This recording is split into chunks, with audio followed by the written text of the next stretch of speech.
पहलगाम में वो चुन चुन के मारा था, कहा गया था जाओ बता दो अपने आकाओं को, इस तरीके का उनका भाव था वो आतंकवादियों का। आधुनिक तकनीक के जरिए भी बहुत सारी चीजें तय होती हैं। तो मुझे लगता है कि हमारे लिए ये चुनौती हो सकती है कि उस तकनीक का हम कैसे बेहतर से बेहतर इस्तेमाल करके पाकिस्तान को परास्त कर सकते हैं। भारत हमेशा से लोकतांत्रिक धर्मनिरपेक्ष मूल्यों की वकालत करता रहा है और कर रहा है और करेगा।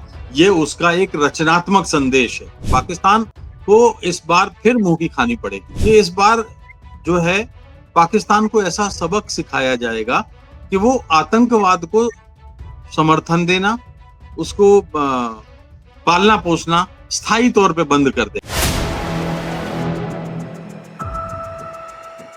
नमस्कार, मैं हूं संजीव श्रीवास्तव। आप देख रहे हैं 4 PM। मित्रों, पहलगाम हमले के 15 दिनों के बाद, पहलगाम में जो आतंकवादी अटैक हुआ था उसके 15 दिनों के बाद अंततः भारत ने एयर स्ट्राइक कर दी है। पाक अधिकृत कश्मीर और जो अंतर्राष्ट्रीय सीमा है उससे कुछ अंदर घुसकर भी भारत ने एक बहुत जबरदस्त स्ट्राइक की है, जिसमें 9 आतंकवादी ठिकाने हैं उन पर अटैक किया गया है और लगभग सारे के सारे जो ठिकाने थे वो नेस्ता नाबूद हो गए। हमारी जो सेना है, हम कहते हैं कि जय हिंद की सेना, वो सेना जो हमारा वायु अमला है, उनके जाबाज जो हमारे सिपाही हैं, अफसर हैं, जो वे घुसे हैं और ने घुसकर एक जबरदस्त अटैक किया है जिससे पाकिस्तान में खलबली मची हुई है। और ये जो अटैक के बाद सूचनाएं निकल कर आई, इसमें 100 के लगभग आतंकवादी मारे गए हैं और बेहद बेहद खूबसूरती से निशाना बिल्कुल ऐसा साधा गया है। ना तो कुछ जो घने इलाके आबादी है वहां भी सिर्फ और सिर्फ केवल और केवल वो स्ट्राइक आतंकवादी जो अड्डे रहे हैं, आतंकवाद को पनाह देने वाले जो लोग हैं, उस पर स्ट्राइक हुई है। और उसके बाद से देश में निश्चित तौर पर एक जो भारत पूरा उम्मीद कर रहा था, भारत पूरी तरीके से कहीं निगाह लगाए बैठा था, वो मुरीद, उसकी जो मन की मुराद है वो पूरी हुई है। लेकिन अब पाकिस्तान बिलबिलाया हुआ है बुरी तरीके से, और बहुत सारे जो जैसा रहता है पाकिस्तान, जिस तरीके से पेश आता है वो अपने तरीके से पेश आ रहा है। हमने एक संदेश दे दिया है, पहली स्ट्राइक करके संदेश दे दिया है, बता दिया है कि हमारा मंतव्य, हमारा लड़ाई है किस बात से, आतंकवाद से लड़ाई है, वही कुछ किया गया है। तो अब ये जो कुछ हुआ है इसके क्या कुछ रिपरकशंस होने वाले हैं, भारत पूरी तरह से तैयार है। आज देश में जब मैं ये रिकॉर्डिंग शुरू कर रहा हूं तो कुछ देर बाद शाम को जो हम और तैयारी हैं, हमारी मॉक ड्रिल है वो भी होने वाली है और देश में बैठकों का सिलसिला निरंतर चल रहा है। जो हमारी सरकार है वो लगी हुई है, जो उम्मीद है कि अब ये जो किया गया इसके बाद पाकिस्तान खामोश तो बैठने वाला नहीं है। वो जो जैसा गीदड़ भभकियां देता है और जो घात लगाता है, जो पीठ पर वार करता है, छुरा भोंकता है, तो क्या कुछ हो सकता है, तमाम चीजें। लेकिन ये जो पहली हमारी जो पहल हमने की है, इसके बाद क्या कुछ संभावनाएं बन सकती हैं, क्या कुछ हो सकता है, इन्हीं सब मसलों, इन्हीं सब मुद्दों पर चर्चा करने के लिए चलेंगे एक बहुत खास मेहमान के पास। जोड़ता हूं, पहले में जुड़ गए, हमारे साथ हैं राजेश बादल जी। राजेश सर, बहुत स्वागत है आपका। राजेश जी को आप हमारे दर्शक जानते हैं, 4.5 दशक से ज्यादा का आपका अनुभव, और बहुत सारे आपने युद्ध के जो 1971 का जो दौर था युद्ध का, उसको भी आप जाना है, देखा है आप, उसके बारे में भी, और विदेश नीति के बारे में लिखते हैं। ऐसे राजेश बादल जी। राजेश जी, बहुत बहुत पुनः स्वागत।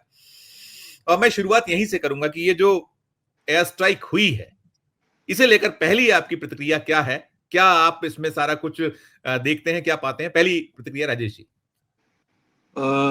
धन्यवाद संजीव। देखिए, जिस दिन पहलगाम में ये हुआ था और पर्यटकों को, निर्दोष और मासूम पर्यटकों को जिस तरह से धर्म के आधार पर निशाने पर लिया गया, ये बात उसी दिन स्पष्ट हो गई थी कि पाकिस्तान ने अब एक अभी तक जो है वो कश्मीर और कश्मीर के नाम पर आतंकवाद फैलाने का काम किया था।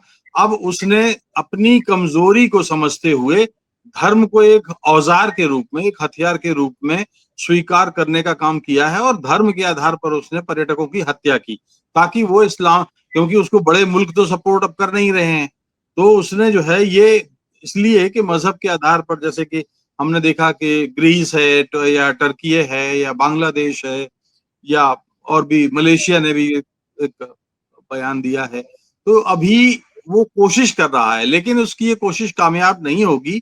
और अब ये केवल सर्जिकल स्ट्राइक नहीं है।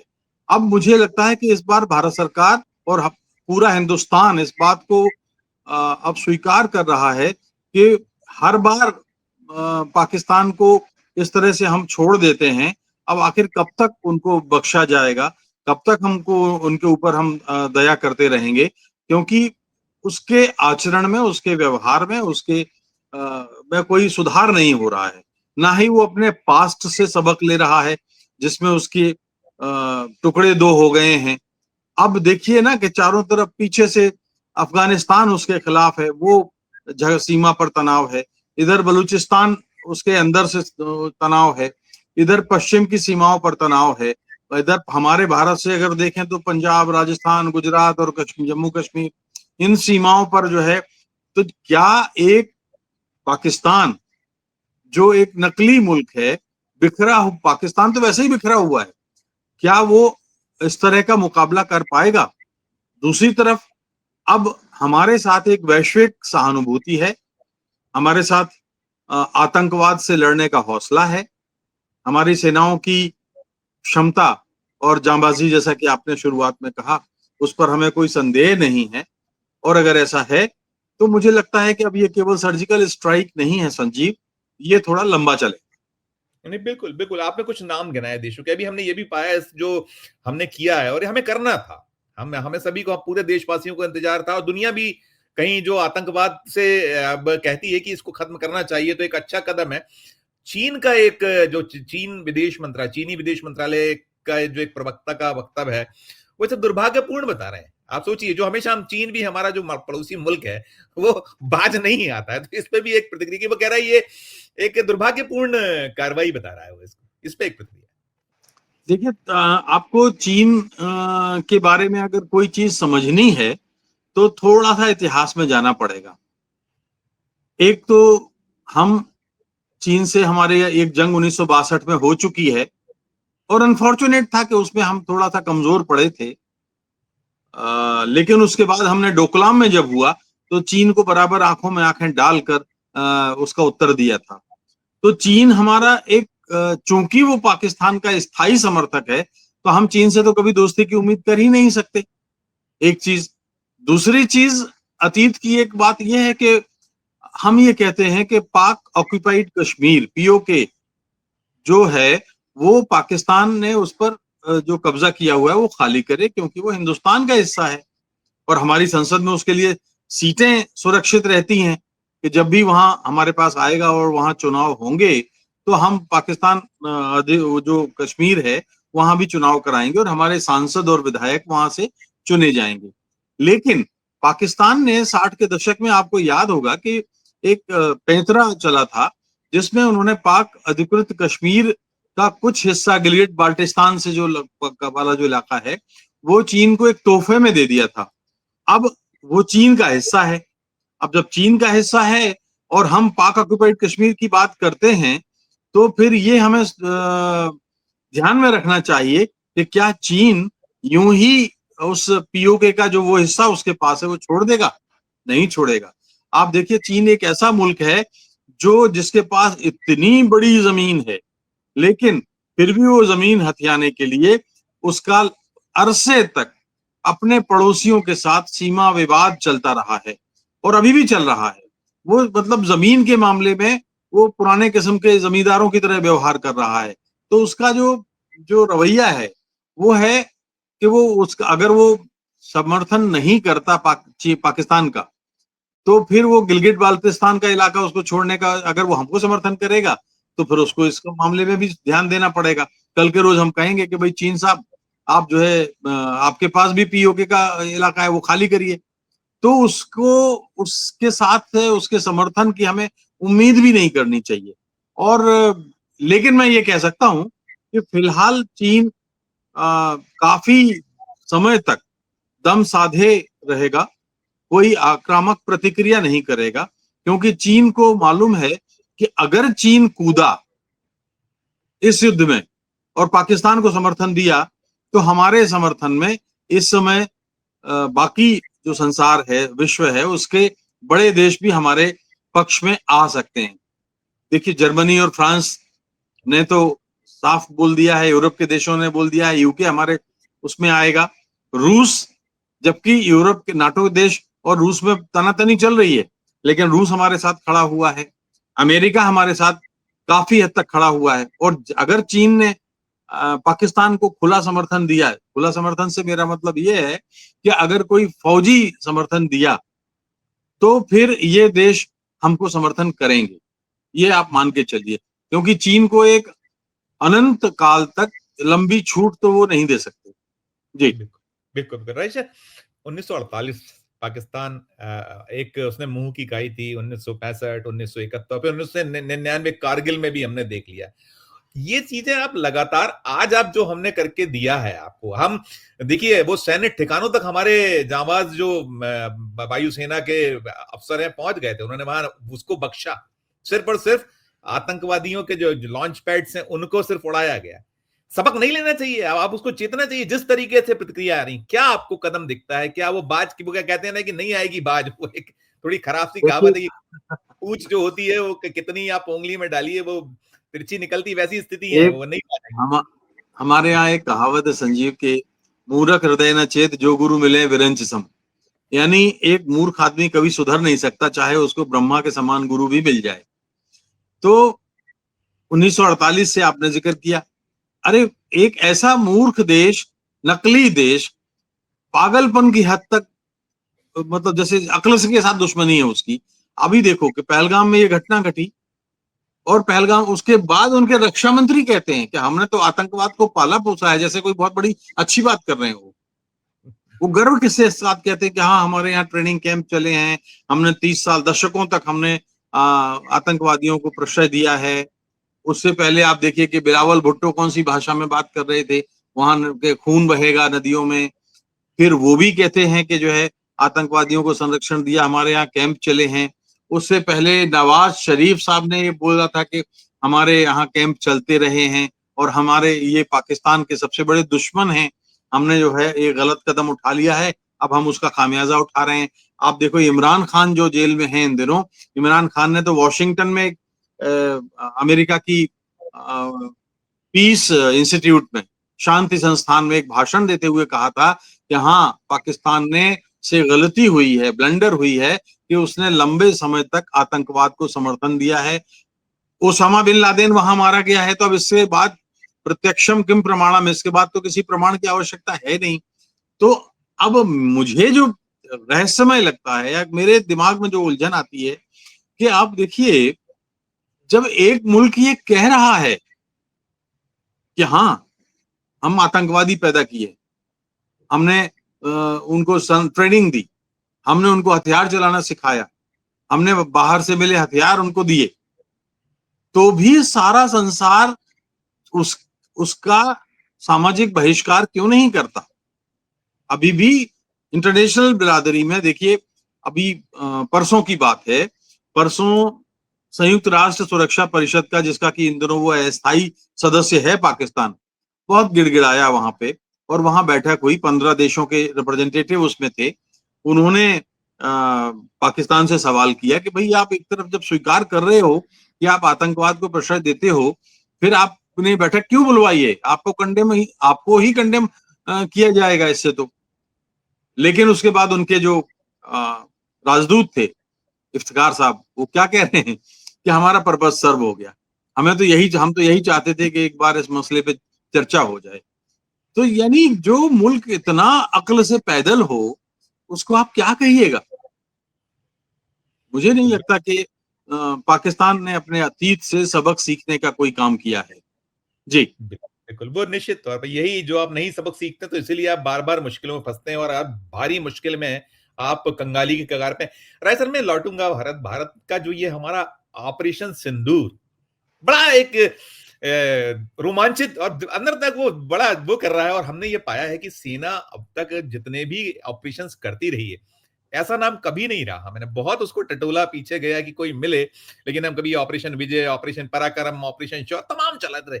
इस पे क्या कहिएगा? ये जो है, ये क्या देखते हैं इसमें? ये निश्चित तौर पर वो हमारे पहलगाम में वो चुन चुन के मारा था, कहा गया था जाओ बता दो अपने आकाओं को, इस तरीके का उनका भाव था वो आतंकवादियों का।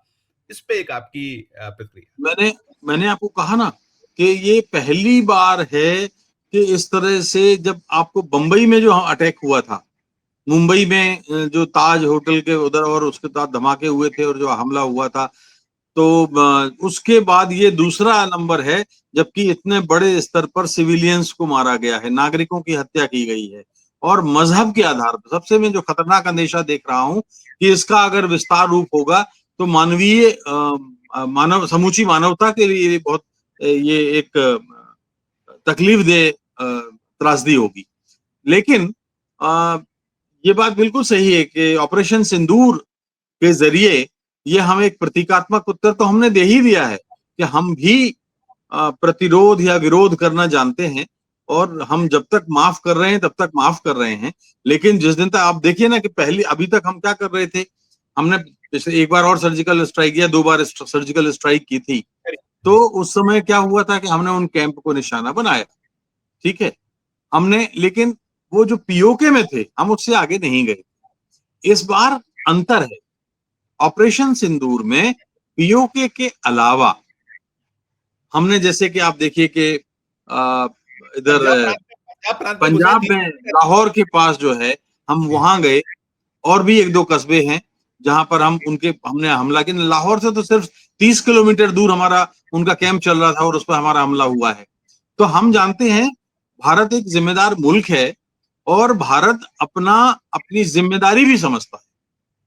तो इस जिम्मेदारी को समझते हुए भारतीय सेनाओं ने कोई नागरिक हमले नहीं किए, और यहां तक कि हमने तो अभी कहा भी है उन भारतीय फौज की तरफ से कि हमने पाकिस्तान की फौज या मिलिट्री ठिकानों को कोई निशाना नहीं बनाया।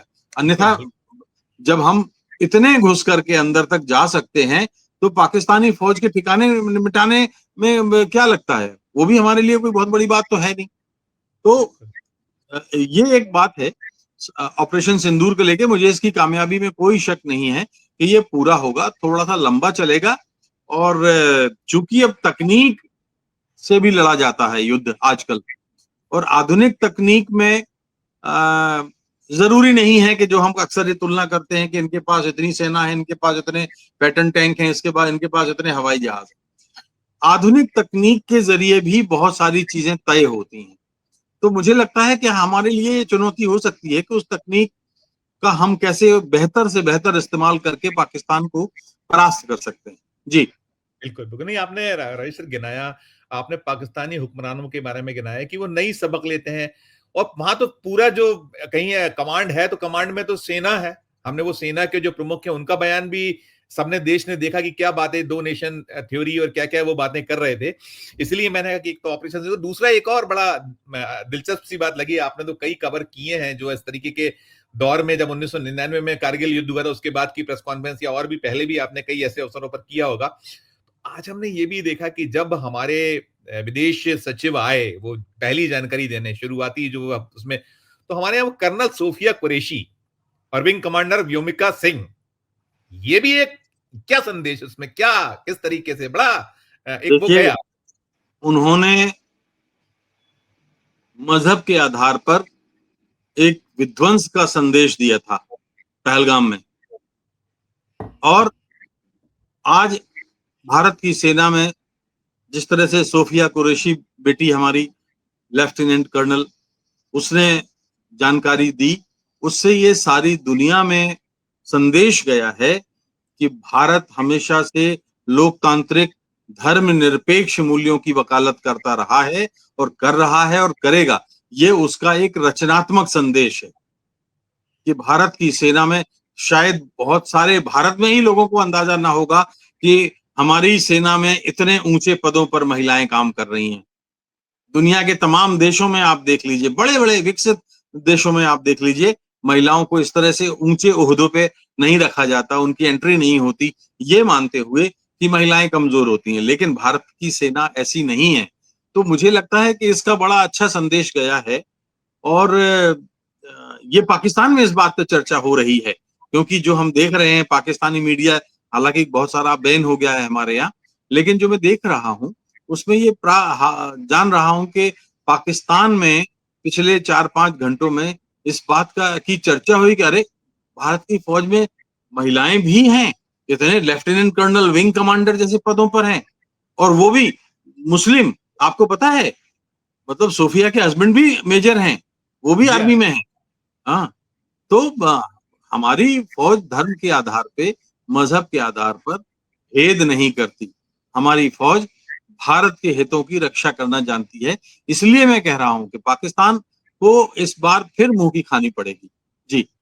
बिल्कुल, बिल्कुल। सारा देश इसी इंतजार में और यही चाहता है। या तो आप अब मान लीजिए अपनी गलती, और हमने ये देखा है कि हम जो बातें हमने कोई ऐसे ही दावे, ऐसे नहीं कि उनका जो पाकिस्तान की इंटर सर्विसेज पब्लिक रिलेशंस है, आईएसपीआर, उसके डायरेक्टर आए थे, हमने उसको भी देखा है, वहां प्रेस कॉन्फ्रेंस निकली थी, जो उसमें वो जो लेफ्टिनेंट जनरल अहमद शरीफ चौधरी, उन्होंने कहा है कि भारत ने 24 मिसाइलें दागी, और हम कुल जमा 20-25 मिनट में, एक 5 पे, मतलब बीती जो आज बुधवार का दिन है, मंगलवार और बुधवार की दरमियानी रात, हमने 20-25 मिनट में सारा कुछ कर दिया।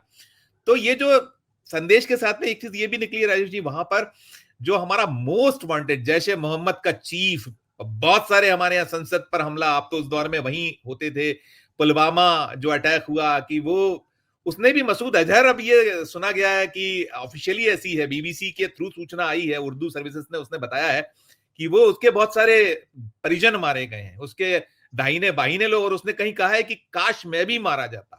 यानी आपको जब आपके लोग मारे थे तब समझ में आता है, उसकी बहन, उसके बहनोई, उनके बच्चे, उनके तमाम लोग मारे गए। इस पे एक प्रतिक्रिया। देखिए, ये इसका मैं अभी बहुत इसलिए पुष्टि नहीं मान सकता, या इसको बहुत ही पक्की सूत्र नहीं मान सकता, क्योंकि भारत की सेना ने किसी नागरिक को निशाना नहीं बनाया है।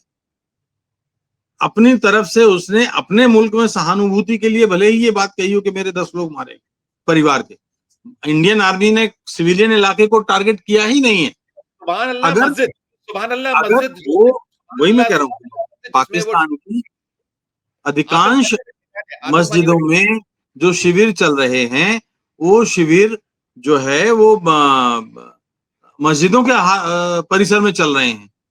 तो अगर वहां उसके परिवारजन हो, तो मुझे अभी, क्योंकि कंफर्म सूचना नहीं है, लेकिन ये बात सही है कि पाकिस्तानी सेना ने अजहर मसूद को सुरक्षित स्थान पर, और हाफिज सईद को भी सुरक्षित स्थान पर पहुंचा दिया था पहलगाम घटनाक्रम के तुरंत बाद। तो ये तो हुआ है। और मुझे लगता है कि अभी थोड़ा सा कहना जल्दबाजी होगी, लेकिन हम उम्मीद करें कि इस बार जो है पाकिस्तान को ऐसा सबक सिखाया जाएगा कि वो आतंकवाद को समर्थन देना, उसको पालना पोसना स्थायी तौर पे बंद कर देगा। इतना कम से कम करना ही होगा, इतना तो हमें करना पड़ेगा। बिल्कुल, बिल्कुल। क्योंकि आतंक जीरो टॉलरेंस की जो नीति है, आज दुनिया के तमाम देश आतंकवाद को लेके अपना रहे हैं, और एक मुल्क है जो कहता है, क्या छाती ठोक के कहता है कि हाँ, हम आतंकवादियों को पालते पोसते हैं, तो फिर उसके प्रति रियायत क्यों होनी चाहिए। जी। बिल्कुल, बिल्कुल। वहाँ ये भी है कि लश्कर तैयबा का एक कमांडर है, हाफिज अब्दुल मलिक, वो मारा गया है, निकला है, जो 100 के लगभग आतंकवादी खत्म हुए हैं, जो ये सीख रहे थे या करने वाले जितने जो चीजें। इन सबके बीच में राजेश सर, आपने जैसे कहा कि सबक सिखाना चाहिए, क्या आगे स्वरूप दिखता है ये जो अभी चल रहा है, इसमें क्या कुछ हमको, क्या हम वैसे तो पूरी तरीके से तैयार भी हैं और अलर्ट भी हैं, हमने बहुत सारे घात प्रतिघात ये जो है देखे हैं, तो अभी और क्या अलर्टनेस आप देखिए, अगर एक इससे जुड़ा हुआ एक विषय है जिसपे जो गीदड़ भभकी पाकिस्तान देता है, वो परमाणु बम की देता है। जी हाँ, जी हाँ। देखिए, 1945 में जब हिरोशिमा और नागासाकी पर अमेरिका ने परमाणु बम फेंका, उसके बाद से अमेरिका कितना बड़ा खलनायक बन गया था, ये समूची मानवता के खिलाफ माना गया था।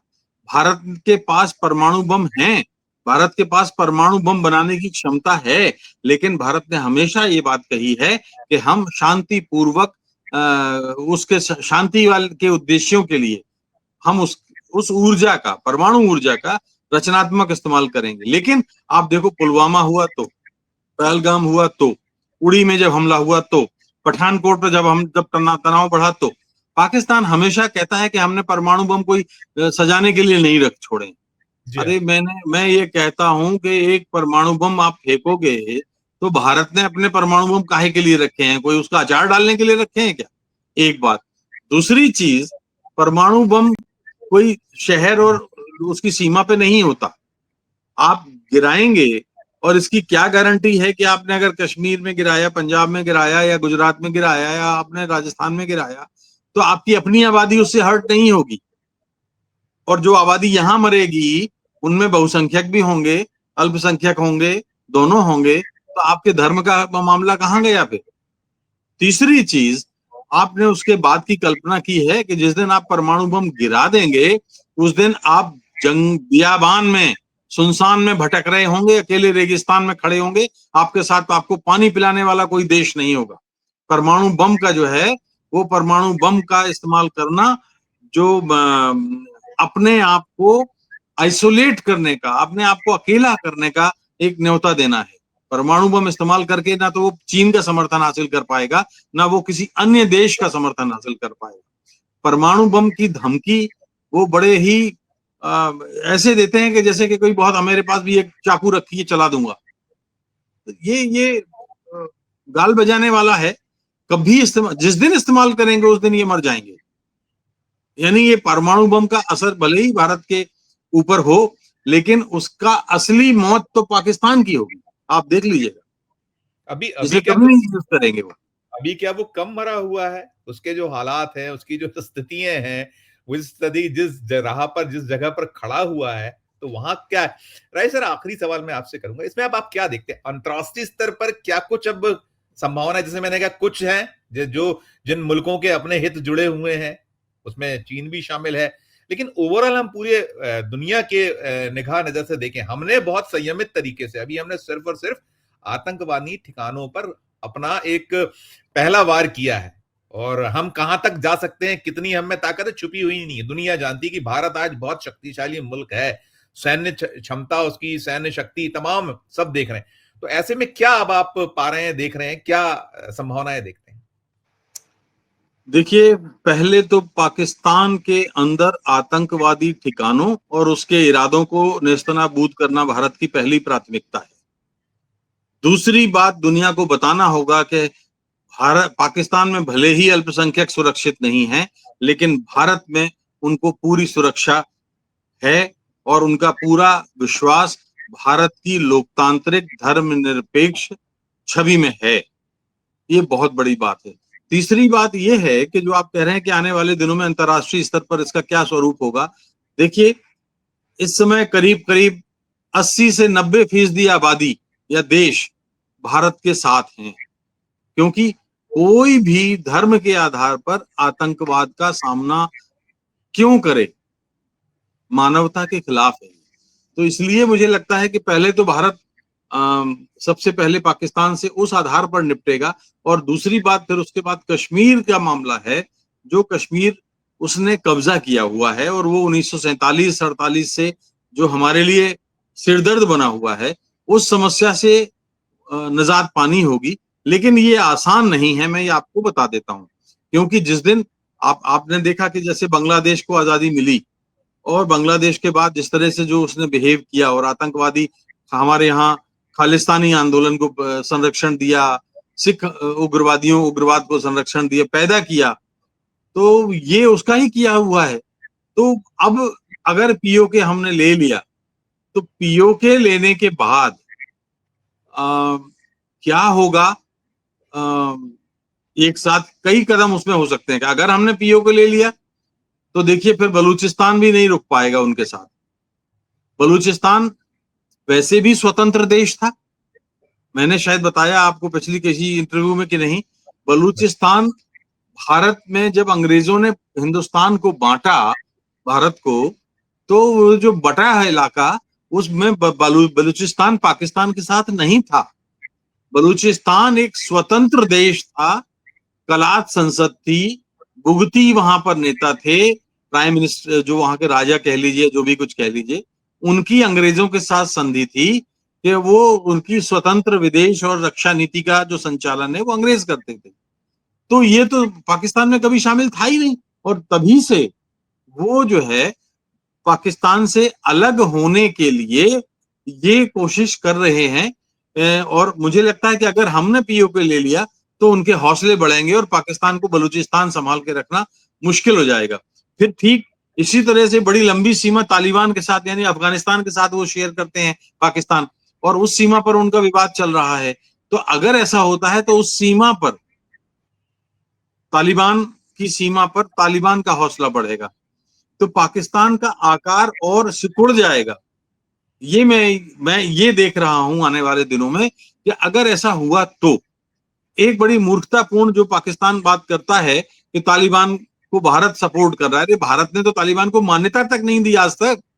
क्या बात कर रहे हैं, हैं? बहुत कुछ उलझुल बयानबाजी मानवीय हुई। आधार पर हमारे प्रोजेक्ट चल रहे थे, हम वहां स्कूल बना रहे थे, अस्पताल बना रहे थे, हम कुछ इस तरह के काम कर रहे थे और अभी भी कर रहे हैं, लेकिन हमने तालिबानों को मान्यता नहीं दी है। तो जिसको हमने मान्यता नहीं दी, हम उसको समर्थन कैसे दे सकते हैं, फौजी समर्थन?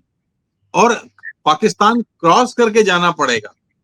आप सोचिए ना कहां से आप एयर स्पेस बंद किया हुआ है। हमारे लिए अफगानिस्तान इतना लाड़ला नहीं है, बलूचिस्तान इतना लाड़ला नहीं है। हाँ, संदर्भ के तौर पर बता देता हूं आपको, जब 1971 का युद्ध हुआ था तो उसी बलूचिस्तान में भुट्टो जिंदाबाद के नारे नहीं लगे थे, जियाउल हक के नारे जिंदाबाद के नहीं लगे थे, याहिया खां के जिंदाबाद के नारे नहीं लगे थे। उस समय वहां बलूचिस्तान में नारे लगे थे, जुलूस निकले थे, इंदिरा गांधी जिंदाबाद, जनरल मानेक शाह जिंदाबाद, और हमको भी मुक्ति दिलाइए। ये खबरें हैं, मैं मतलब तथ्यों के आधार पर बात कर रहा हूं। तो अगर आप जो पूछ रहे हैं कि आने वाले दिनों का स्वरूप क्या हो सकता है अगर ये जंग लंबी चली, तो पाकिस्तान मेरा ख्याल है कि अपने आकार से आधे से भी कम रह जाएगा। जी बिल्कुल, बिल्कुल नहीं, राजेश जी बिल्कुल ठीक कह रहे हैं। वो नहीं जो इतिहास से सबक सीखते हैं, नहीं वो जो स्थितियाँ होती हैं जो आपके सामने, उससे नहीं आप अपने आप को अपडेट होते, नहीं सुधरते, तो फिर खामियाज़ा तो बहुत सारा भुगतना पड़ सकता है। आपने जो ये पूरा का पूरा बिल्कुल आरंभिक है, अभी तो कुछ ही घंटे हुए हैं, तो कुछ घंटे बाद हम अब आपसे वाबस्ता मिले हुए हैं, आपके साथ बैठे हैं, और हम यही चाह रहे थे कि हमारे दर्शकों तक जाए कि क्या-क्या चीज़ें, किस-किस तरह के रिपरकशंस हो सकते हैं। तो आपने उसको बहुत स्पष्ट तौर पे हमारे दर्शकों को बताया, समझाया, और जो ऑपरेशन सिंदूर देश भर में कहीं ना कहीं उसको लेकर भी एक भाव है कि ये बहुत सुंदर तरीके से इसको आगे बढ़ाया गया, और साथ में जो हमारी बिटियाओं को आगे किया, तो पूरा आपने एक तफसील से जानकारी दी। आपका बहुत बहुत और शुक्रिया, बहुत बहुत संजीव, आभार। एक एक बात मैं एक आगे बात भी मैं आपसे कभी भी इस और मसले पर इससे जुड़ा होगा तो बिल्कुल करता लेता रहूंगा। आप करिए, प्लीज बोलिएगा, बोलिएगा। एक एक मिनट की मैं एक बात और कहना चाहता हूं कि देखिए, जंग जब होती है, हमने 71 में भी देखा और उसके बाद भी देखा, कारगिल में भी देखा, एक प्रोपेगेंडा वार भी होता है जी हाँ, जिसमें दो मतलब जंग करने वाला मुल्क, और पाकिस्तान तो प्रोपेगेंडा वार में बहुत आगे है, आगे। तो वो बार बार ये कहेगा कि हमने भारत के इतने हवाई लड़ाकू विमान गिरा दिए, हमने इतने लोगों को बंदी बना लिया, ये कर लिया। इस तरह की कथाओं पर यकीन मत करिए, कभी मत करिए। ये प्रोपेगेंडा की प्रोपेगेंडा होता है जो युद्ध के दरमियान मनोवैज्ञानिक तौर पर सामने वाले को परास्त करने के लिए चलाया जाता है। तो पाकिस्तान ऐसा करेगा क्योंकि वो वास्तविक स्थिति में ऐसी है नहीं, इतना ताकतवर इतना है नहीं कि वो कर पाए। तो वो प्रोपेगेंडा, अब जैसे कल उसने बताया कि कोई कोई जो उसने एक आज आज सुबह से भी वो अपने मुल्क में कर रहा है कि 6 हमने गिरा दिए, इतने हमने हाँ, बंदी बना लिए, इस चौकी पे मैंने कहा कब्जा ना हो आपको, गया। तो ये वो बहुत महारत है, महारत हर ही है। जंग में होता है।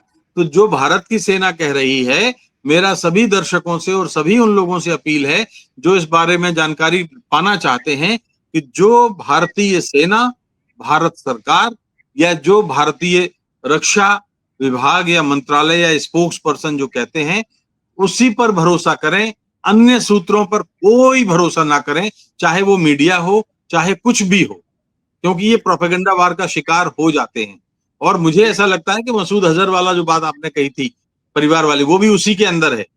जी हो सकता है, मैंने सिर्फ ये कहा, कुछ ऐसी सूचनाएं इस तरीके आ रहा, और ये मैंने बीबीसी उर्दू सर्विस को कोट किया था, उनकी तरफ से कहीं जी निकल के देखी गई थी, और वो चल रहा है, तो हमने कहा इस पे भी एक जिक्र किया। और हम तो यही है कि जो भारत का टारगेट कोई नहीं है, उसका टारगेट एक और सिर्फ एक है कि आतंकवाद को जड़ से समाप्त करना, और ये दुनिया भी चाहती है, तो वो उसमें लगा है, और हम अपनी सेना जो है उसको सैल्यूट करेंगे कि बहुत शानदार कर रही है और उसके साथ खड़ा है पूरा मुल्क। राजेश जी, पुनः आपका धन्यवाद, पुनः आभार, बहुत बहुत धन्यवाद। मित्रों, ये थे राजेश बादल साहब, जो मैंने जैसे कहा कि अब तक की जो स्थितियां हैं, हालात हैं, आधी रात को मंगलवार और बुधवार की दरमियानी रात जो एक हमला बोला गया है, और हमला आतंकवादी जो लॉन्च पैड्स हैं उसको निशाना बनाया गया है। सबक के तौर पर पाकिस्तान को लेना चाहिए, लेकिन पाकिस्तान अभी नहीं और इतनी जल्दी सुधर भी नहीं सकता। वो जैसा राजेश जी ने कहा कि नहीं सुधरे तो फिर और सिकुड़ जाएगा। पूरी आपने चर्चा सुनी। चर्चा को लेकर आपकी अपनी जो राय हो हमारे इस वीडियो के कमेंट बॉक्स में जाकर प्रकट कीजिएगा। अच्छी लगे चर्चा तो चैनल को लाइक कीजिएगा, सब्सक्राइब कीजिएगा, ज्वाइन का बटन दबाइएगा तो और हमारी हौसला अफजाई होगी। प्यार और स्नेह बना रखिए और देखते रहिए 4 PM। धन्यवाद, नमस्कार।